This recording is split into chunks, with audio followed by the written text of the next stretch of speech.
नमस्कार, स्वागत है आपका हमारे YouTube चैनल राष्ट्रीय हेल्थ केयर पे। आज मैं आपको बताने जा रहा हूँ अस्थमा के बारे में, जिसे हम आम भाषा में दमा भी कहते हैं। देखिए, अगर आप अस्थमा से परेशान हैं या जिन व्यक्तियों को अस्थमा की शिकायत है, उन्हें कुछ सिम्टम्स, कुछ लक्षण दिखाई देते हैं, जैसे कि सांस फूलना, बार बार सांस फूलते रहती है, उनकी सांस लेने बहुत ज़्यादा कठिनाई महसूस होती है। साथ ही साथ आपके सीने में जकड़न सी महसूस होती है, जैसे लगता है आपके जो ऊपरी भाग है किसी ने जकड़ रखा हो, जैसे स्टिफनेस से कड़ापन सा महसूस होना। साथ ही साथ बार बार खांसी आपकी होती रहती है, चाहे वो सूखी खांसी हो या बलगम वाली खांसी हो। बार बार लगातार एकदम अटैक की तरह बार बार लगातार आपको अगर खांसी होती रहती है। साथ ही अगर आपको ज़रा सा फिजिकल एक्टिविटी करने पर आपकी सांस फूलने की समस्या होने लगती है, घबराहट आने लगता है, पसीना आने लगता है, बेचैनी सी लगने लगती है, एकदम परेशान हो जाते हैं। कुछ लोग ऐसे मरीज होते हैं जो ज़रा सा 2-3 सीढ़ी पर चढ़ेंगे उसमें उनको सांस फूलने लगेगा। कितने लोग ऐसे होते हैं ज़रा सा चल रहे हैं 2 कदम उसमें उनका सांस फूलने लगती है। मतलब मैं बार बार कह रहा हूँ, ज़रा सी फिजिकल एक्टिविटी अगर वो कर रहे हैं उनकी सांस फूलने लगती है। इसके देखिए अस्थमा के कई कारण होते हैं, जैसे कि आपके सबसे पहला कारण होता है जिन व्यक्तियों को बचपन में निमोनिया की शिकायत हो। इन व्यक्तियों को बचपन में निमोनिया की शिकायत हो, उन्होंने इंजेक्शंस वगैरह आपके अलग अलग लिए हो, उनका उस टाइम तो निमोनिया ठीक हो जाता है, लेकिन धीरे धीरे वो डेवलप करके अस्थमा में डेवलप कर जाता है बहुत सारे मरीजों में। इनके सांस फूलने की समस्या शुरू हो जाती है। दूसरा आपके कारण आ जाता है आरबीसी व हीमोग्लोबिन की कमी है, जिसे ओवरऑल हम एनीमिया कहते हैं। इसमें आपके जो ऑक्सीजन की जो सप्लाई होती है वो काफ़ी ऑल ओवर बॉडी में घट जाती है, जिसके कारण से पूरा ऑक्सीजन लेवल हमारे बॉडी का डाउन हो जाता है, हमें एनर्जी भी नहीं मिलती है, ना हमारा से गैस एक्सचेंज हमारे बॉडी का हो पाता है और हम पूरी तरह से इस बीमारी से ग्रसित हो जाते हैं। तीसरा का कारण आता है एलर्जी की समस्या। जिन मरीजों को एलर्जी की समस्या बनी रहती है, लगातार छींक आना, खांसी आना, आंख से आंसू आने लगना, एकदम जरा सा धूल कण हल्का सा नाक में या आंख में गई एकदम से परेशान हो जाना, लगातार खांसी आने लगना, ये आपकी हो गई एलर्जी की समस्या। उसके बाद अगर चौथे नंबर पे आता है कफ सिरप। ये कफ सिरप कोई इसका मुख्य कारण तो नहीं है, बट ये एक एंगल से इसको अगर देखा जाए, ये आज के समाज में जो बहुत से लोग नहीं समझते हैं, ये एक बहुत बड़ा कारण है कफ सिरप। होता क्या है, जो जिन लोगों को खांसी हुई, चाहे वो पुरुष हो स्त्री हो, जिन लोगों को खांसी हुई, सूखी हो या बलगम वाली हो, वो बाजार में बिकने वाली तरह तरह की कफ सिरप मिलती है। वो दुकानदार के यहाँ जाते हैं, शॉपकीपर्स के यहाँ, बोलते हैं कि मैं खांसी है, वो हमें कोई सिरप दे दो, वो सिरप दे देते हैं। सिरप देने के बाद होता क्या है, खांसी में आपको तो मान के चलिए 1 घंटे 2 घंटे 4 घंटे तुरंत आपको आराम मिल जाएगा, इसमें कोई दवाई नहीं, ढंग से वो मेडिसिन बनी रहती है।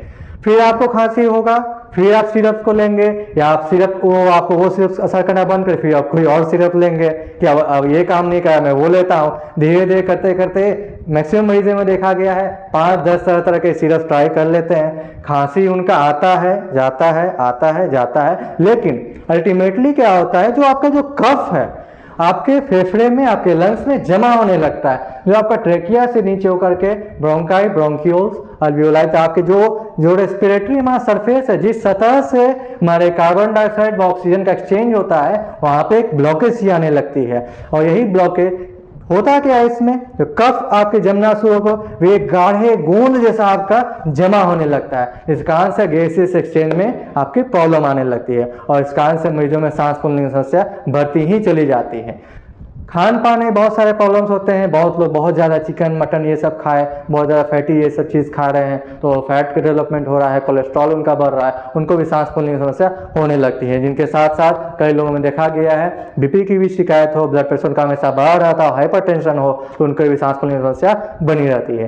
साथ ही जो लोग काफ़ी ज़्यादा बाहर की चीज़ें खाते हैं, चिप्स वगैरह, बाहर में तले भुने पदार्थ हुए, आपके बर्गर हुए, पिज़्ज़ा हुए, ज़्यादा समोसे खाना हुआ, इन सब चीज़ों से भी अस्थमा की शिकायत होने लगती है।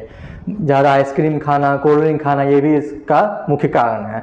अब बात करते हैं कि इसमें आपको किन किन चीज़ों से परहेज करना है। मैंने पहले भी बताया, किसी प्रकार की मीठी, ध्यान दीजिएगा, किसी प्रकार की मीठी व ठंडी चीज़ों को आपको पूरी तरह से बंद कर देना है। साथ ही साथ चावल का सेवन, बहुत लोगों का कंसेप्ट रहता है कि नया खा सकते हैं, पुराना खा सकते हैं। नया चावल, नया पुराना कुछ नहीं, आप चावल को पूरी तरह से बंद कर दीजिए। आप उसके जगह पे दोनों टाइम, दोपहर में और रात में, जब भी आप खाना आप खाना खा रहे हैं उसमें आप रोटी का ही सेवन करें। साथ ही जो भी कोल्ड ड्रिंक्स वगैरह, आइसक्रीम्स वगैरह सब मिलते हैं उसको पूरी तरह से आप बंद कर दें। Fast food, chowmein, pizza, burger, इन सब चीज़ों को आप पूरी तरह से अवॉइड करें, ठीक है।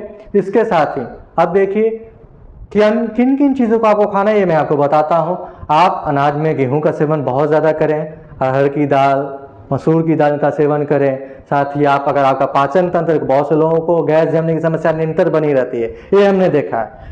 अगर आपके पाचन तंत्र सही है, बार बार गैस जमने की समस्या नहीं रहती है, तो आप अखरोट और बादाम का थोड़ा सा, ज़्यादा मैं नहीं कहूँगा, 4-5 बादाम और 2-3 अखरोट आप रोज आप उसका सेवन करें। सब्जी में आप हरी सब्जी, पत्ता गोभी, फूल गोभी, करेला, गाजर का जूस वगैरह आप ले सकते हैं। फल में भी आप सारा कुछ ले सकते हैं, बस आप थोड़ा सा संतरा को आप अवॉइड कीजिएगा। बहुत लोग बोलते हैं कि आप संतरा खाइए, लेकिन हमारे क्लिनिक में जो डॉक्टर साहब एक्सपीरियंस किए हैं, संतरा से बहुत लोग प्रॉब्लम होता है, इसलिए एडवाइस किया जाता है कि आप संतरा को जहाँ तक हो सके आप उसको अवॉइड ही करें।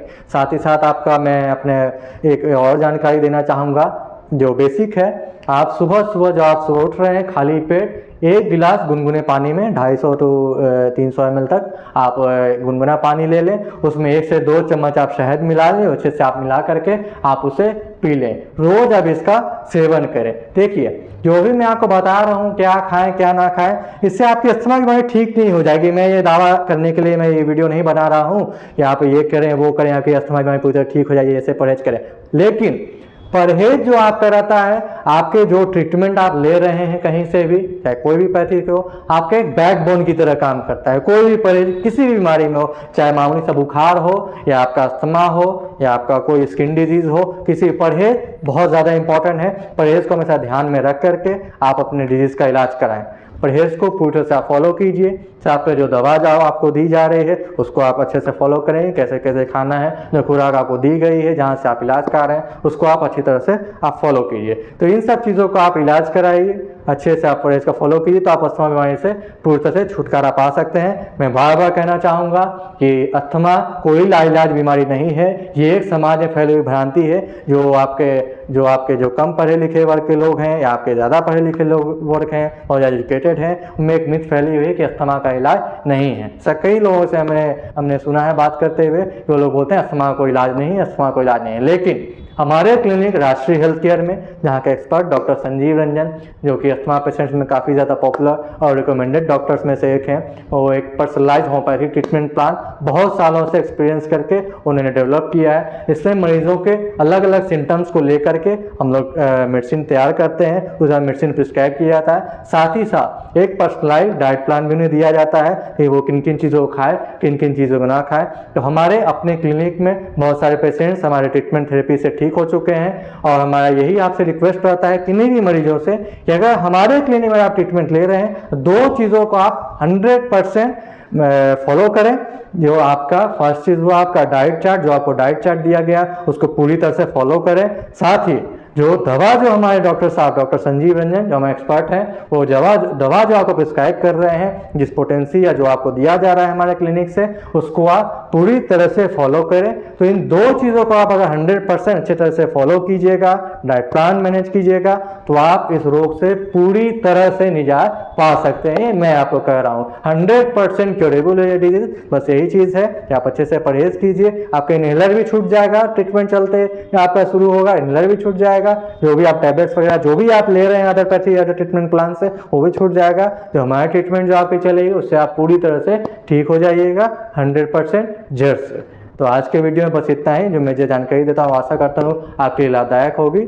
अगर आपको वीडियो अच्छा लगा हो तो हमारे चैनल को सब्सक्राइब जरूर करें। तब तक के लिए धन्यवाद। आपका दिन शुभ।